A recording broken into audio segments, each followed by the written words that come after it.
Hey, what's going on, guys? I recently leveled my Enhancement Shaman to 80 on Wrath of the Lich King Classic and thought it'd be a good time to make a video and talk through the leveling experience and hopefully give you an idea of what to expect if you're also planning on leveling through as an Enhancement Shaman. I'll talk through some of the most important abilities that we get as we level, when we get them, and I'll also go through the talent setup that I used while leveling. And with that, let's get into it. Coming into Classic, I had never played an Enhancement Shaman during Wrath before. I had played Wrath back in the day, but at the time, I was maining a Rogue and a Death Knight. It wasn't until some of the more recent retail expansions that I really got into playing Enhancement. So with Wrath coming out, I wanted to take the opportunity to try out Enhancement and see how I used to play compared to how it is on retail currently. I essentially came into leveling blind. I didn't know anything about how Enhancement played, I didn't know what abilities they had. The only thing I looked at beforehand was taking a quick glance at the Enhancement Shaman talent tree just to get an idea of what was out there. And what I did see were that many of the core abilities from the current retail rotation, like Storm Strike, Lava Lash, Maelstrom Weapon Stacks, and Feral Spirits, were all a part of that talent tree. So I thought, okay, this rotation's probably going to look similar to how retail plays. But as I started playing, I realized that was only partially true.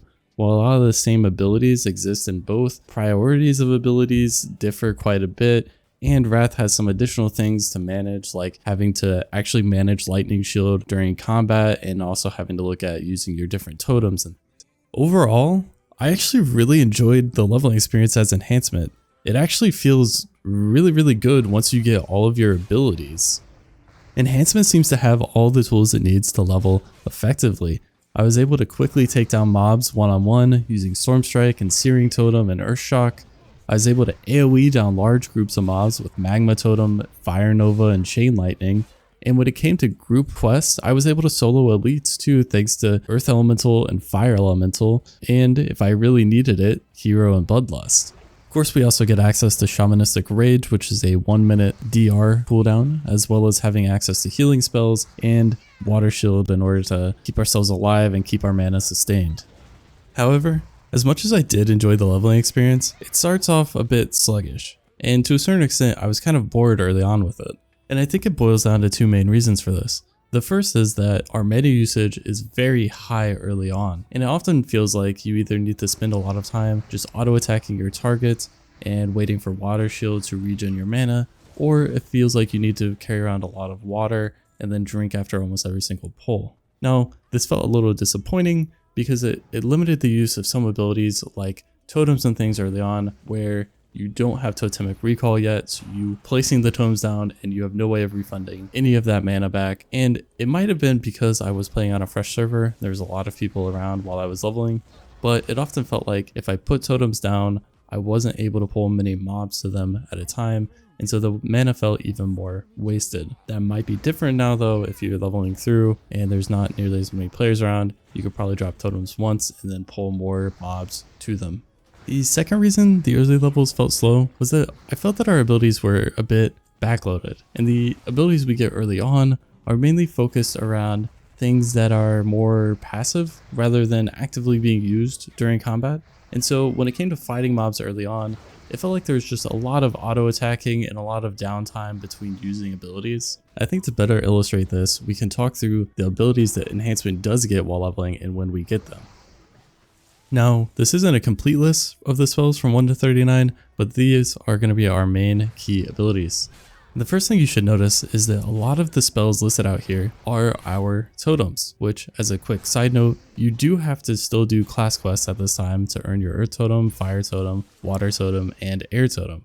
But I actually really enjoyed this aspect of it. Class quests in WoW have always been some of the most unique quests in the game, and I always enjoyed the class fantasy that they provide, so I'm always happy to go back to Classic and get to do these again. As much as I enjoy the class fantasy part of totems, they are a bit more passive. They're not something that we're using actively during combat. They're something that we're putting down pre-combat in order to pull mobs into. It's nice to get the buffs from them. It's nice to have Searing Totem doing that extra damage, but it feels a little boring when you're just waiting on totems to provide damage for you. Along with totems, we are picking up Lightning Shield and Water Shield early on. Again though, these are more passive abilities. It's something that we're going to use before combat, and then likely we're not going to have to refresh it during combat, while leveling at least, because most of our fights are going to be pretty short in time. Getting into the more active abilities early on, we have Earth Shock and Flame Shock, both of which good abilities, do quite a bit of damage. However, they do share a 6-second cooldown, so you're probably going to enter combat using Flame Shock, and then you're going to have that 6 seconds of downtime before you can actually use Earth Shock. We're also going to get Fire Nova, which is not only a good ability for AoE, but it does quite a bit of damage in single target as well. But this has a very high cost of mana. It requires you to have a Fire Totem down, which is an additional cost of mana on top of that. And Fire Nova itself has a 10-second cooldown. So going back to the first point of our mana usage being high, trying to actively use Fire Nova a lot does run through our mana very quickly, and so that's something to be conscious of. Lastly, we do get Lightning Bolt and Chain Lightning early on, but these both do have a cast time, and we don't have the tools to make the cast time faster or even instant yet, so I mainly use these just for pulling mobs. I think that shows why I felt that the early levels were a bit slow. There's not a lot of abilities there that you're actively using during combat, and the ones that you are using during combat have lots of filler time in between them. However, at level 40, the class really starts to get pulled together. We start off by picking up Storm Strike at level 40. This is going to be our first melee ability and our main damaging ability. Later on at 45, we'll pick up our second melee ability, and that's going to be Lava Lash, which is going to be more of a filler ability. In between there, we're going to pick up Dual Wield, which is going to allow us to put a weapon imbue on both of our weapons, which is great. I mostly ran a double Flame Tongue weapon for leveling. I felt that the bonus damage on hit from that was pretty nice, as well as getting double the spell power bonus from it. Once we get up to 55 to 59, we're going to be able to start putting talent points into Maelstrom Weapon, which will start giving us Maelstrom Weapon stacks that will actually reduce the cast time of Lightning Bolt, Chain Lightning, and our healing spells. That way we can start to weave in either quick casted versions of those spells or instant cast versions of those spells if we have 5 stacks into our rotation. At 60, we also get to pick up Feral Spirits, which is a great damaging ability, and it also does a boatload of healing for us. And then later on in the 60s, of course, we get to pick up Earth Elemental and Fire Elemental totems. While these do have a 10-minute cooldown and they share a 2-minute cooldown, so if I use Fire Elemental, I can't use Earth Elemental for 2 more minutes. These are awesome tools to have in the kits, can be very clutch with leveling by helping us kill elites easily with extra damage for Fire Elemental, or having Earth Elemental tank the elites for us. That way we can kill it without having to worry about our own health. And then finally we round out the class with getting Bloodlust and or Heroism at level 70. Once again, can be a very powerful cooldown while leveling in order to take on elites solo. It's also going to be in these later levels that we start to get our best talents that help us reduce the cost of our mana and actually regen some mana as well. So to wrap up this video, let's take a quick look at the talent setup that I use for leveling. Alright, jumping into the enhancement tree here, I recommend starting out with 5 points in Ancestral Knowledge. This is going to increase your intellect by 2% per point, up to 10%. I think this is really nice, especially for the early levels. It will give you additional mana and spell power, and then it's going to pair really nicely with a talent later on, Mental Dexterity, which is going to give us additional attack power based on a percentage of our intellect.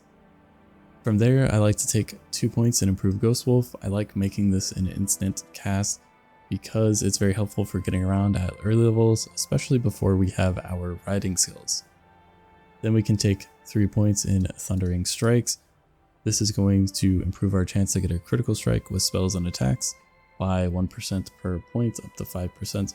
We'll end up putting 2 more points in this in a second, but first we have Shamanic Stick Focus here. We want to take a point into this. This is going to reduce the mana cost of our shock spells by 45%, which again, our shock spells are going to be our main spells used at these early levels, so very important to pick this up.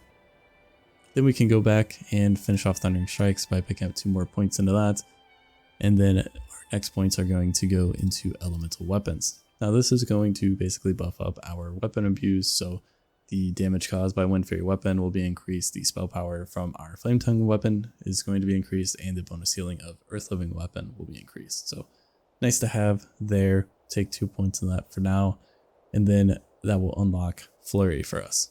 Now we're going to take all 5 points into this. This is going to give us up to 30% attack speed for our next 3 swings after dealing a critical strike. So very nice to have because it's going to do more weapon imbue damage, and it's going to pair well with our Maelstrom weapon talent later on. Next, we're going to want to take a point in spirit weapons. This is going to allow us to parry enemies. We can't do that by default, so nice to pick up a point in this. And then we can take 3 points in that mental dexterity talent, which is going to increase our attack power by 100% of our intellect. Next, we can finish off the elemental weapons talent, and that will unlock the next talent row for us, where we can take 3 points into Unleashed Rage. This is going to increase our expertise by up to 9, and it's going to give us 10% attack power, so just a flat damage bonus. Then, speaking of flat damage bonuses, we can take 2 points in Weapon Mastery, which is going to increase the damage we deal with all weapons by 7%, up to 10% with the third point. But that will get us to level 40 by taking 2 in this, and then we can take Storm Strike. Now, this will finally be our first melee ability. Very nice to have, very powerful ability. Going to be doing most of our damage from this, so nice to get this finally. Then we're going to want to pick up Dual Wield. That way we can start to weapon imbue 2 weapons. Going to be a nice bonus to our damage. And from there, we can take Dual Wield Specialization, which is going to give us bonus chance to hit. Very important to have because our offhand weapon will be missing quite a bit at first. From there, our next point can go into Lava Lash. This is going to be our second melee ability, and it's going to be pretty nice to have. Does a pretty good amount of damage, and it's going to be another spell that we can use, so this is really going to eliminate most of our downtime in our rotation. And then we can go 2 points into Improved Storm Strike. Now, once we have 2 points in this, it's going to make Storm Strike have a guaranteed chance to grant us 20% of our base mana. This is a huge, huge help for leveling. This is an awesome talent to pick up, and so it's really going to almost eliminate any mana issues we're still having at this point. Then we're going to want to finish off Weapon Mastery, take the third and final point in that. And from there, I like to take a point in Static Shock. Now, this is going to make us have a chance with Lightning Shield to be able to actually expel an orb when we hit an enemy, rather than orbs only being expelled when enemies hit us. So this is also going to give Lightning Shield additional charges, which means that we have to refresh it less and less. From here, our next point can go into Shamanistic Rage. Now, this is going to be our damage reduction cooldown. It's going to be a 1 minute cooldown, and if you are still having mana issues, this will give us a chance to regenerate mana equal to 15% of our attack power while it's active. This can be pretty nice to have, and just use it on cooldown to get mana if you do find yourself being low still. Then we're going to take 3 points into Mental Quickness. This is going to reduce the mana cost of our instant cast spells, so mainly our shock spells, and it's going to increase our spell power by an amount equal to 30% of our attack power. So this is going to pair well again with the mental dexterity talent, and then kind of ancestral knowledge as well. At this point, we can take another point into Static Shock, which will open up Maelstrom Weapon for us. Now, the Maelstrom Weapon talent will allow us to start getting Maelstrom Weapon stacks when we hit enemies. Each stack is going to reduce the cast time of Lightning Bolt, Chain Lightning, or our healing spells by 20%. It will stack up to 5 times, meaning once we have 5 stacks, it will give us a instant cast version of those spells. Very nice to have. I will say the first 2 or 3 talent points in this aren't going to be super noticeable. It wasn't until I really had 4 or 5 points in this that I noticed myself gaining a lot of Maelstrom Weapon stacks. So this one does feel a little weird at first until you have all your points in it. And then to finish off the tree, we're going to take a point in Feral Spirits. This is going to be a nice cooldown to have. Summon 2 Feral Spirits that are going to do quite a bit of damage for us, and they're actually going to do a lot of healing for us, so very helpful when doing large AoE pulls to keep ourselves alive or fighting elites.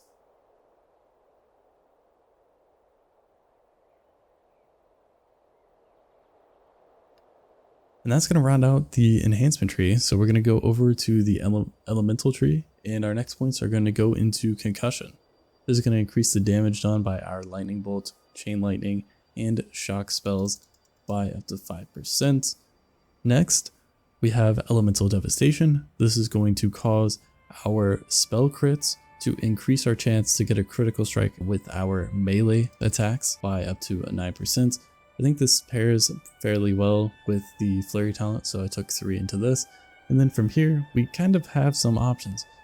Elemental Warding is nice because it's going to reduce the damage we take. And Call of Flame is also pretty nice because it's going to increase the damage done by our fire totems and fire nova. So this is really going to be up to you. If you find yourself using fire totems a lot and fire nova a lot, then definitely take 2 points into Call of Flame here. If you find yourself dying a lot, then take 2 points into Elemental Warding here.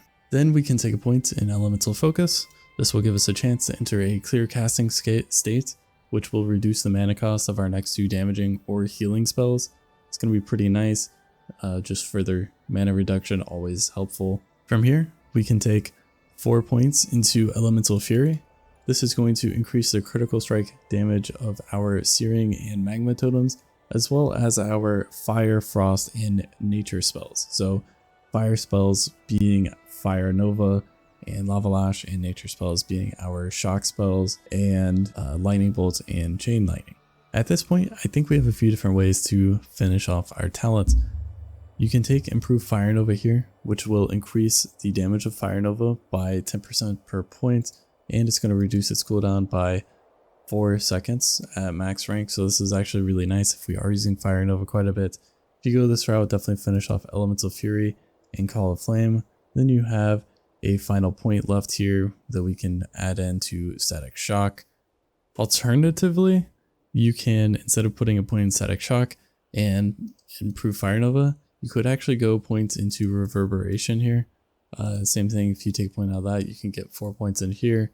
Reverberation will reduce the cooldown of your Shock and Wind Shear spells by up to a second if you do get all 5 points in this.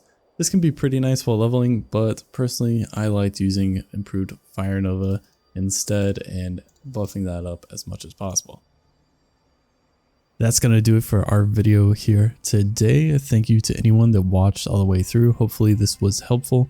Please leave any feedback below and hopefully you come back for the next one.